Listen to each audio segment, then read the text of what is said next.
Hello, and welcome to the Nursing Plan Podcast. My name is Emily, and this is my co-host, Hina. On today's episode, we will be discussing a patient named Mr. R, who we had the opportunity to care for recently. So our patient ended up being diagnosed and treated for PUD. So PUD is basically characterized by the erosion of the gastrointestinal mucosa by the digestive action of hydrochloric acid and also pepsin. So when these gastric secretions come into contact with the GI tract, an ulcer may develop in response to the acidic environment. We began our assessment of Mr. R as soon as he was admitted to our telemetry unit with chest pain. In terms of subjective findings, it was noted that Mr. R is a 57-year-old married man who works as a general contractor and came into our unit with chest pain. I used the PQRST method in order to evaluate his pain. For precipitating and palliative factors, Mr. R stated that his chest pain is usually relieved when he takes antacids. When asked about the quality of his pain, he described it as burning, stabbing, and tight in his chest. He also mentioned that his pain radiates through to the mid-back. Mr. R also let me know that his pain began 2 months ago, that his symptoms transpire after a large meal, when lifting heavy at work, and in the middle of the night when he wakes up with coughing, shortness of breath, and a foul, bitter taste in his mouth. He also told me that he has been feeling very tired and old, and that he has been experiencing constant fatigue throughout the day. Mr. R's wife was present with him as well, and she let me know that his snoring had been so bad that she had been sleeping in a different bedroom. Mr. R also mentioned that he was given a GI cocktail containing Mylanta and lidocaine before coming to our unit, and that it seemed to briefly help his symptoms. So I was the nurse responsible for taking Mr. R's vital signs to collect some objective data. So while checking his vital signs, I noticed that he had severe dark circles under his eyes. His heart rate was 100 beats per minute. His blood pressure was 130/80. His O2 sat was measured at 92% on room air, and his respirations were at 20 breaths per minute, and his temperature was 37 degrees Celsius. So all of his vital signs were within normal limits except for his O2 sat, which was a little low, 92%, so that was a cause for concern. I then obtained a health history, and I also found out that Mr. R, he had actually been experiencing severe chest pain for the past 2 months, and he also smoked a pack of cigarettes every single day for the past 35 years. And he also stated that he drinks alcohol almost every single night, about 2 to 3 bottles, and he has also gained over 20 pounds over the last 10 years, and he has also been feeling increasingly nauseous. So a recent ECG showed us that Mr. R has a normal sinus rhythm, and he also had a rare and premature ventricular contraction. Mr. R said that his physician prescribed him Zantac, 150 milligrams by mouth at bedtime for his heartburn, but he stopped taking it because it wasn't doing the job, and now he takes antacids instead. He also mentioned that he hurt his back while lifting at work last month, and he's been prescribed 800 milligrams Motrin twice per day for the past 4 weeks by his physician.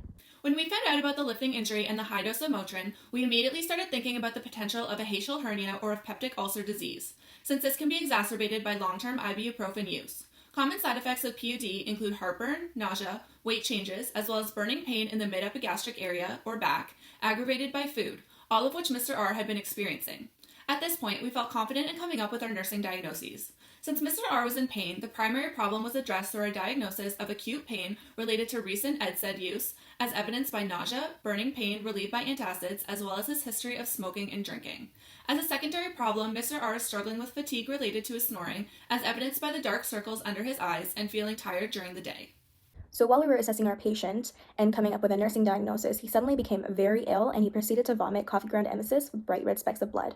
The gastroenterologist was called, and they ended up performing an emergency EGD, which basically confirmed the diagnosis of PUD after finding erosive esophagitis, LA, class B, and also he found a moderately sized hiatal hernia, as we suspected after Mr. R complained of his lifting injury, diffuse erosive gastritis, and also an ulcer in the antrum of the stomach that was oozing blood.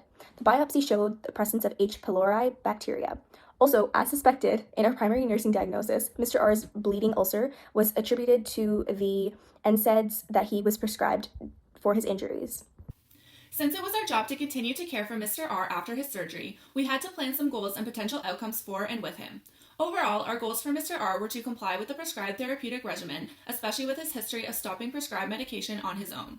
We wanted to make sure he understood the importance of finishing his antibiotic treatment in order to completely rid the H. pylori bacteria. We came up with a goal together, and Mr. R agreed to take his amoxicillin and clarithromycin as prescribed for the full 2 weeks post-op, even if he started feeling better and didn't think he would need it. As a long-term goal, we wanted to focus on making appropriate lifestyle changes in order to prevent recurrence of peptic ulcer disease. Mr. R agreed to cut back his smoking to half a pack a day and his drinking to 2 days a week by the time he comes back for his follow-up appointment in 6 weeks. This felt more sustainable for Mr. R, and he agreed that quitting both cold turkey would be too difficult of a goal to focus on right away. We also discussed how these lifestyle changes could help with his fatigue by helping him to sleep better.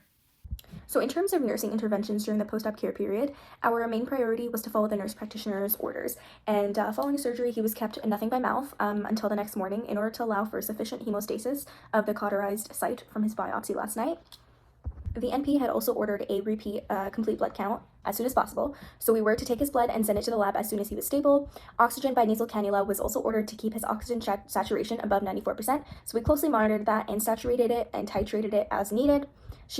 The NP had also asked us to type and cross-match 2 units of packed red blood cells in case Mr. R was in need of a blood transfusion. She also ordered 40 milligrams of pantoprazole bolus by an IV drip at 8 milligrams an hour, which is basically a proton pump inhibitor, which is used to treat upper gastric diseases such as PUD.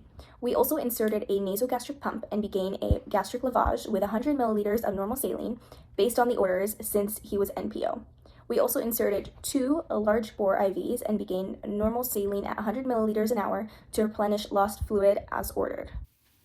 We also felt it was important to implement patient education with Mr. R. We discussed necessary dietary modifications and told him to avoid foods that may cause epigastric distress, such as black pepper, as well as spicy or acidic food.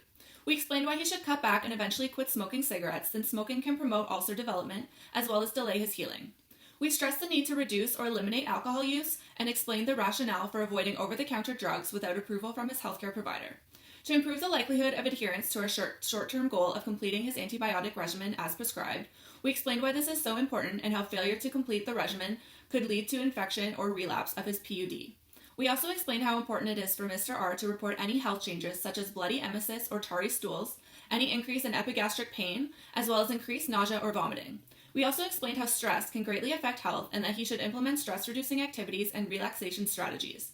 Finally, we encouraged Mr. R and his wife to ask any questions they had and to reach out if they had any issues throughout his recovery and with implementing these lifestyle changes. So our next step was to evaluate how our interventions were successful and how they weren't successful. So Mr. R, he didn't end up taking anything by mouth until the next morning as ordered. We were also able to keep his O2 saturation above 94%, and he didn't end up needing a blood transfusion. He tolerated his IV medications well, and he was able to stay nourished and hydrated through his NG nasogastric tube. Mr. R was able to verbalize the importance of maintaining his antibiotic regimen, and he managed to stick to this regimen until his symptoms disappeared 2 weeks post-op.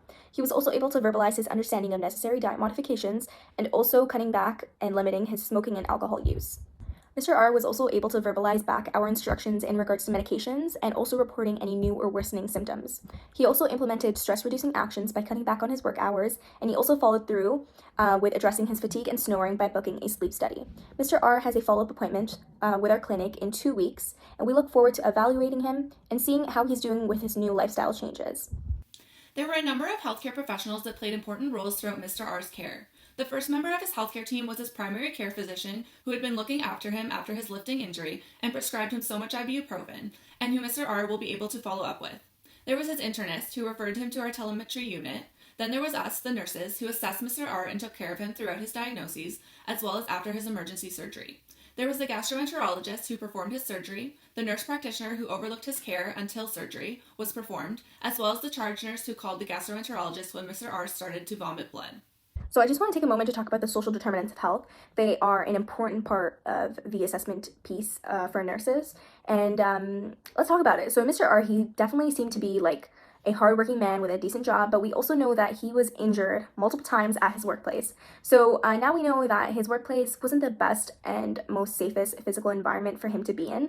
And his multiple injuries definitely led him to rely on NSAIDs for a long period of time. So the ongoing use of NSAIDs also caused his PUD, which negatively impacted his health.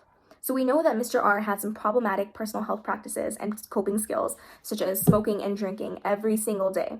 This had also impacted his health in a negative way and may have contributed to his PUD diagnosis. His wife also appeared to be super supportive throughout his stay with us, which leads us to believe that he had a supportive environment at home, which will help him throughout his recovery. There's a number of community resources that we could suggest to Mr. R and his situation, some of which we could include are smoking cessation groups that could help him cut back on his smoking, and we could also set up a referral to a dietitian in order to help address his recent weight gain and his diet modifications that we have asked him to implement in order to reduce the risk of acquiring another ulcer. Thank you for tuning into this episode of the Nursing Plan Podcast. We really enjoyed getting to know Mr. R and felt like we learned a lot throughout his experience with PUD. See you next week.